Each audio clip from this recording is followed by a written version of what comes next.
Collingwood win in their first game of the year. They're delighted. Not get too excited. Yes! Give me 10, Norton! Everyone can eat shit! A big bag of shit! I'm the greatest man in the world! He came up behind him like a librarian. He never heard him.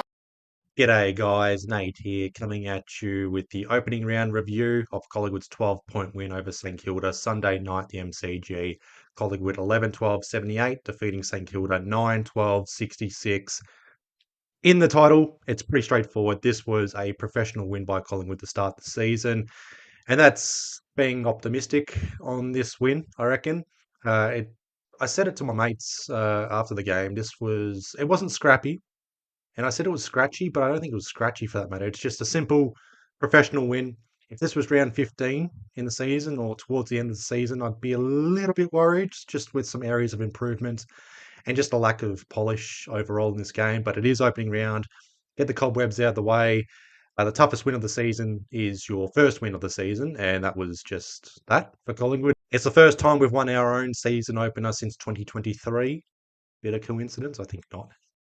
We have beaten St Kilda to start our season previously in round 1, 2022. A win is a win. Winning is good, and it's nice to go to bed as a winner and wake up as a winner to start the season. By half time in this game, you realise this was not going to be as flamboyant or as exciting compared to Sydney's second half or anything in the Brisbane v Bulldogs game, an early contender for Game of the Year. This was going to be a bit of a dogfight, not an ugly win or anything like that. But the second half, we opened the game apart in the first 2 minutes. By say we, I mean Bo McCreary, 2 goals in 2 minutes off direct Scott Pendlebury goal assist. We were able to create that buffer and just held on to the lead for the remainder of the game. Again, a very professional win, and it feels like a bit of a letdown in regards to the hype around St Kilda, their playing lists, a new look St Kilda, and it just looked like the same old St Kilda of previous years, despite 4 inclusions for them. Also felt a little bit cheated, I reckon. We were hyping up Bo McCreary for midfield minutes, and he didn't play, or barely played any midfield minutes. I thought Pendlebury was splitting his time across half-back and the midfield. Pendlebury was splitting his time between the middle and half-forward, and also the bench for that matter. Windhager didn't tag Nick Daicos. We had Perryman tag Nasiah, and just a few other matchups and like hyping up certain players, and they didn't fire a shot or they didn't produce the goods or anything like that. This was reliant on experience and age and just professionalism overall. And that's where Collingwood were able to get over the line in the end. And again, it's opening round. I absolutely despise it, but it's very hard to gauge these two performances or these two teams after this performance. I still think this could be a matchup in wildcard round. I think St Kilda will still be in the mix. I think Collingwood will be in the mix still. I'll touch on certain players as well, because not just Collingwood being in the mix in regards to wildcard round, I think we can be in the mix to challenge for a flag again, based off a few players and what I saw from 4 quarters of footy. But opening round, you get 5 games and a fuck ton of overreactions, and I'm already seeing people write off St Kilda already based off that loss, and people saying Collingwood's not going away based off this performance. I'm not trying to be negative on Collingwood, but we will remain in the top echelon, top half of the ladder. We're going to be in the mix. We're going to challenge the best teams. We're going to beat the best teams at some points in the season. St Kilda, they'll bounce back. They got Melbourne at the MCG. They should win that game. So again, it's just opening round. It's just nice to get the win for once, even though it was technically an away game, but it's at the MCG. First time attending an opening round game, and we win. So bucket list ticked off. I'll be protesting AFL House later today after this video to get rid of opening round. Hey, hey, ho, ho, opening round has got to go. In regards to this win, I think it's a good lesson and indicator of how games can be won. Previously, or in previous years, if you won the contested possessions and the clearances, you typically win the game. St Kilda were plus 15 in contested possessions, and they won the clearances as well, plus 2. Not too big of a differential, but typically those metrics would get you the win. But there's other metrics in this game that prove to be a big talking point. St Kilda's entries inside 50 and Collingwood just possessing the footy. I noticed that quite a bit in this game. We were quick when we needed to be quick, and we were slow when we needed to be slow. It wasn't a case of being too slow at times or too quick for our liking. It was a flick of a switch, know when to go, know when to hold off, etc. Again, a professional win. Plus 47 in disposals. We had 434 disposals and 120 disposals in that final quarter alone. Minus 15 in contested possessions, minus 2 in clearances. We were minus 7 in centre clearances, and I think that's based off conceding free kicks from the ruck. Thanks a lot, Darcy Cameron. I hope he learns how to ruck. Plus 5 stoppage clearances. We were minus 4 in tackles, and that's the trade-off, I reckon. We were quick at our defensive 50, quick when we needed to be, but the tackling, it wasn't there compared to last year, especially the tackles inside 50. Saints had twice as many tackles inside 50. Plus 55 in marks. We had 147 marks for the game, which is just absurd by Collingwood standards. But again, that's just basically that off chipping it around, uncontested footy, milking the clock, parking the bus, whatever you want to call it. Winning is winning. Minus 23 inside 50s, however, and that's St Kilda's fault, really. Couldn't find a direct target inside 50. And if you gave us 5 or 10 more minutes, I think we would have ran out of legs directly. We were cramping up late in that final quarter, and that was a bit of a worry for me. Did the preseason preparation cost us, or was it going to cost us the game? Uh, yeah, if you give us 5 or 10 more minutes, I think this could have been opened up. But we've got Adelaide next round. We've got a game in hand, or we've got the runs on the board. Adelaide don't. It's an area that we can expose them on, but Adelaide could expose us on that as well. Again, fuck opening round for that matter. The efficiency overall in this game, we were 76.3% disposal efficiency, which is pretty good by Collingwood standards. Plus 3.2% compared to St Kilda. 51.5% efficiency inside 50.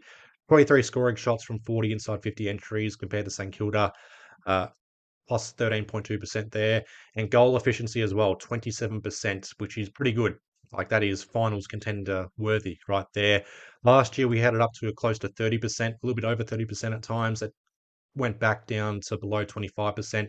20 to 25% goal efficiency is typically mid-range. Ours regressed quite a bit when we started losing games. St Kilda just a 14% goal efficiency. But yeah, this game for me is a good indicator for the rest of the season that you can win certain key metrics, but you don't win the game necessarily. That would have happened a few years ago. You've got to be polished. You've got to execute when the time is right. When the going gets tough, what do you stand for? We know what we stand for in tough situations. St Kilda, they don't have that yet, but I am going to defend St Kilda on that as well. The inclusions, the hype and whatnot. I think it's a 24-month project, not a 12-month project. If they miss finals, if they finish 11th or 12th, I don't think it's a fail. It's 2027 they need to focus on. But if they go backwards, i.e. bottom 4 or less than 10 wins, then I think the alarm bells will ring for St Kilda. But I think they'll be okay. They'll bounce back. You'd expect a few more wins. It's just a matter of beating these established sides that are going to be pushing for a premiership or just rising at the ladder or pushing for just anything finals related. They have Brisbane after Melbourne. They've got the Giants up there as well for the first few games of their season. So they'll tick a few boxes. They should hopefully get an upset win against the Giants or Brisbane. I think Brisbane's the big one for them. In regards to player stats for this game, particularly for Collingwood, I'll start off with the big comparison that everyone was talking about. Nick Daicos v Nasaya. Now, I don't think this is a comparison. I'm not going to compare either player. It's typically a case of shitting on one player to prop up another. This is becoming NBA Twitter for me in regards to talking about certain players. Let's just enjoy these players for what they are. Nasiah's going to bounce back. He had less than 20 disposals, but he'll bounce back. He'll win games of his own boot. And when he does that later in the season, people will say he clears Nick Daicos again. And I get a little bit heated in regards to anyone comparing certain players to Nick Daicos. I don't think it's a fair comparison. People who do this are just trying to prop up their players to shit on Nick Daicos and vice versa. I think people are robbing themselves of joy when it comes to Nick Daicos because of the jumper he wears for the team he plays for. If he was playing for any other club, I think we'd be praising him for what he is. And I'm just grateful for someone like Gary Ablett Jr. and Chris Judd 20 years ago for me growing up. If they were playing or rising or establishing themselves now, I think the shit they'd be copying would be astronomical. I think social media plays a big part in that. But to be fair, I know people outside of social media in the real world who genuinely do not rate Nick Daicos or just simply don't think he's any good for that matter. And I'm being dead serious on that as well. It's a case of, well, what does Nick Daicos do that this player doesn't do, and vice versa? Again, I'm being a little bit heated on it. I just think the comparisons to other players, and it's nice to have these young players come up and whatnot, but I think comparing them to Nick Daicos or saying this guy's better than Nick Daicos for this reason, for that reason, particularly around contested possessions and whatnot, I think it's just ridiculous. Just enjoy these players for what they are. Sorry for the rant and waffling on that, but we are robbing ourselves of any joy. For Nick Daicos and Nasiah, Nick Daicos 41 disposals, Nasiah 19. More clearances. I'll add in the contested possessions for that matter, 6-5. It was not. These are not contested bulls going head to head, so just relax on that. Meters gained, I'll throw that in there as well. 844 to 374. Better disposal efficiency, surprisingly, for Nick Daicos, 75% to Nasiah, 68%. 11 score involvements to 4. They both had 5 inside 50 entries for the game. Nasiah kicking a goal in the second quarter. Perryman tagging Nasiah, and the result. And I said in my preview, whoever had the better game would win the game for their club. And that's what Nick Daicos did. He had the better game here compared to Nasiah, and we win the game. You'll see Perryman's name involved because I think for this game, Nick Daicos, I thought best on ground given his stats. Perryman, a close second because of him tagging Nasiah, keeping him to under 20 disposals while also having 22 disposals of his own. No Windhager on Nick Daicos, but Perryman on Nasiah. Again, I feel cheated, bit of a bait and switch there, but this tag and Nick Daicos not getting tagged for the game, massive difference. Nick Daicos best on ground, Perryman a close second, and a bit of a big call, but I reckon Scott Pendlebury would have gone the one vote for me. So Nick Daicos, Perryman, and Scott Pendlebury, my 3 best players on ground for us. Pendlebury, man, 26 disposals, 10 score involvements, 5 direct goal assists, a career high, by the way. Not to mention as well, he surpassed Eddie Betts for most direct goal assists in their career. So congratulations, Pendlebury. 3 clearances of his own, 8 marks and 4 tackles from 55% game time. And he could have kicked a goal or 2. And he could have done a lot more with more game time. But I think this was perfect management of Scott Pendlebury in game 426. So yeah, Nick Daicos, Perryman, Pendlebury, 3 most impactful players for Collingwood on the ground. I'll mention other Collingwood players as well. I'm not going to go over every single player. I'll touch on every player at some point before the video ends. Other player stats to mention, Josh Daicos, 36 disposals, 13 marks, 8 score involvements, 9 rebound 50s. I'll lump these 2 players together, but Dan Houston across halfback, 28 disposals, 11 marks, and 10 rebound 50s. If we get this Dan Houston for the entire season, there's no reason we can't put for a premiership. Jordan De Goey, 19 disposals, but 3 goals and 7 score involvements. He tapered off from quarter 1 to the final quarter, but 19 disposals, but 3 goals, impactful. But if we have a fit and firing Jordan De Goey for the entire season, plus this Dan Houston, plus Perryman playing his role, we'll be in the mix yet again. Maynard, Quaynor, both wearing many hats in the back line. Maynard, 27 disposals, 9 intercepts, 5 score involvements, 13 marks as well. Quaynor, more dash, more rebounding for that matter. 23 disposals, 9 intercepts, and 7 score involvements. I thought Quaynor played the best on Cooper Sharman. We saw Maynard, Frampton play on Cooper Sharman. Cooper Sharman was an almost player in this game. He was threatening at times. Isaac Quaynor, I thought, looked the most comfortable playing on Cooper Sharman, even though he was exploited for height at certain points. Darcy Cameron, 20 hitouts, 19 disposals, a goal, 6 tackles, and 5 clearances. Had a good game compared to DDK and Rowan Marshall. Forgot Heather Ruck in the second half, and it nearly cost us the game. Lockie Schultz, 20 disposals, 2 goals, 5 score involvements, 4 tackles, 9 marks as well. That rundown tackle in the final quarter, just tremendous stuff. Lockie Schultz, love ya. Jack Crisp, 26 disposals, 8 intercepts, 8 score involvements, and 9 marks. Bit fumbly with the ground ball gets, as Jack Crisp typically does, but solid yet again, the experience shining through. Lipinski more up the ground, 21 disposals, 12 marks, 6 score involvements, and 4 rebound 50s. He had more rebound 50s compared to inside 50 entries. Even though he's very good entering inside 50, I'm a bit surprised he was played more near the back line. So, new role maybe for Lipinski. Again, bait and switched. Feel cheated with his new role here. Other players to mention, McCreary, 2 goals off 2 minutes to start the third quarter.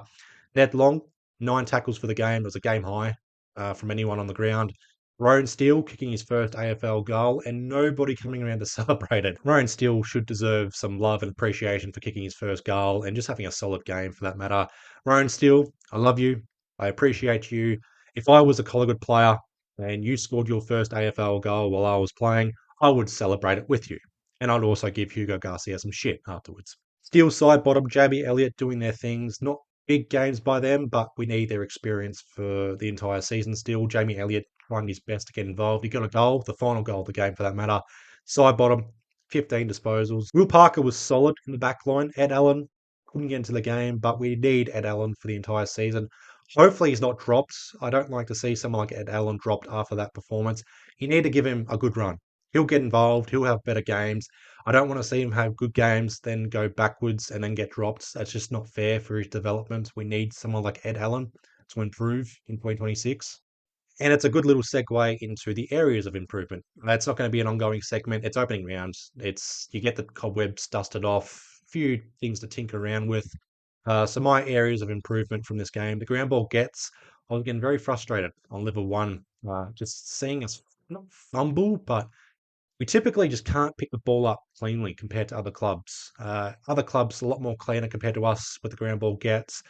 Just refusing to pick it up. We're tapping it along or we're overrunning it. And with the new lasso rule coming into effect, if we overrun it or we kick it on and it goes out, we're conceding a free kick, easy turnover. We can't be doing that. Handball efficiency, many times, and this was particularly from our bottom six players, if they're involved in handball chains and the run and gun game, just that one efficient or inefficient handball off target, off sides, or if someone gets it, they're having to go out like this if you're watching me trying to display it. But just that one handball ruins the momentum and whatnot. It's something we will improve on. Hopefully, we do that against Adelaide. The height in the back line, thank goodness we got away with this. We can't get away with it against Adelaide, surely. Billy Frampton, love him, but he's not a number one key defender for us. Those holding the balls, they were there. He was trying to take players on. He had a lot to handle. He won't get dropped for it. We need Darcy more clearly in these sort of games. Maybe Jeremy Howe. Maybe we missed a trick with Joel Cochran, but we'll figure that out for selection against Adelaide. Thank goodness we got over the line. Thank you, Isaac Quaynor and Braden Maynard, for having to wear many hats in the back line for this game. The forward structure and overall cohesion and chemistry, because, yeah, that was very ugly. One goal to McStay, a very good goal in that first quarter. Jamie Elliott kicking the last goal of the game. Jack Buller couldn't get to the game. He was trying his hardest, I'll give him that. Tim Membry, 3 behinds. He had multiple set shot attempts from difficult angles and a bit far out as well, for that matter. So, got to figure it out, particularly against an underrated Adelaide defence, even though they don't have as many good key defenders compared to St Kilda. Cal Wilkie, Jack Silvani had a good game, just couldn't use it by foot, but he was able to intercept and read the ball well. Just our forward half cohesion and chemistry. Our inside 50 entries were pretty good for that matter. They weren't terrible. I thought it was good compared to previous games last year. It's just that cohesion. Jack Buller getting in the way of Dan McStay at times. I think we'll bounce back with the key forwards. We'll find direct targets. We'll know how to find the goals as well. Set shot kicking as well needs to improve. 11 goals, 12. I'll take that instead of 10 goals, 18. And I guess the final area of improvement, and that will be squashed in a few weeks' time, is our final quarter fitness concerns. I thought it was a bit of a concern. If you give us 5 or 10 more minutes in this game, I think we lose it. And that's being harsh to say that, but I saw players cramping up. St Kilda they had the run, they just couldn't execute. Certain players cramping up, certain players were struggling. So hopefully it's just dusting up the cobwebs. Hopefully we use opening round as a bit of an advantage. We've got the runs on the board. Adelaide don't. I say that, I can't believe I've just said that because I absolutely fucking detest opening round. I attended an MCG game for opening round. We won, and thank goodness we won as well because, yeah, I still hate it. Get rid of it. I'll be at AFL House after this recording. Join me. We'll protest. Hey, hey, ho, ho. Opening round has got to go. But that's all for this video. What were your thoughts for opening rounds? It's a professional win for Collingwood here. 12 points, 2 goals. Take it. We got the 4 points to start the season. Nick Daicos is the man. Perryman is the man. Pendlebury is the GOAT. McGoey, Houston, are they back to their best? Back line, very disciplined. But it's Labor Day, so I'll work on this video. Once it's uploaded, I'll be off to bed again. So that's all for this video. Leave your thoughts in the comments. Give the video a like. Subscribe if you're not already. Follow me on Instagram as well. Yada, yada, yada. I'll leave you guys all to it. Hope you guys had a good long weekend. Please be well. Please be safe. And I'll see you guys in the next one. Up the pies.